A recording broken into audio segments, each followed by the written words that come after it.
that we live under is corrupt. It's rotten to the core.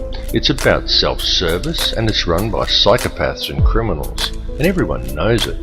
And they get away with it, and the world continues along in this dysfunctional manner simply because we let it continue. So stop going along with it. Understand that the way to bring about real change in the world is through non-compliance to the system. And many ask, what is non-compliance? Does this mean I should quit my job and burn all my money? And the answer to any questions such as these is no, of course not. Non-compliance is about doing the right thing. It's about disconnecting yourself from the system, being responsible for your thoughts, your actions and your intentions, and it lies very much in realizing your own potential. Do what is right in all that you do. Realize your connection to others and think humanitarianly rather than economically. Don't base your life on the collection of useless trinkets or on social status. Do what is right in your heart. And doing what is right, understanding whether what you are doing is the right thing or not, is not something you have to decide.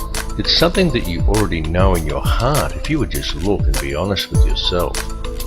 If you are doing something that you need to justify to yourself with inner dialogue, then chances are that you're doing the wrong thing and are simply trying to talk yourself into allowing it. You know this. Knowledge of it is within your heart.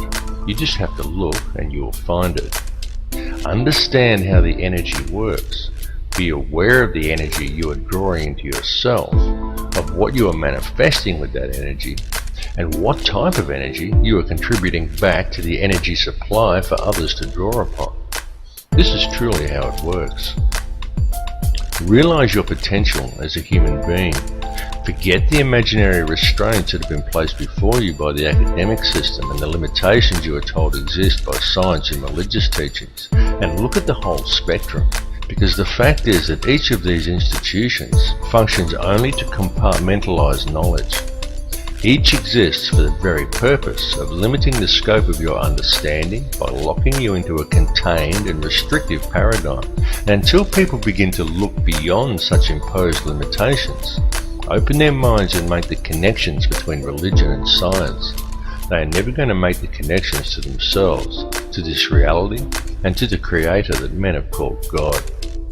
But to do this, and to gain a real understanding, requires both acceptance and self-responsibility. It requires that people act in a proactive manner. There are many who find such things difficult, those who would prefer someone else to come and save them. Yet such people desire the impossible, for they desire to be delivered into salvation and utopia without ever understanding the true nature of their world or even themselves. And this is very often due to the limitations of an imposed belief system. Now you can talk to those who embrace religion.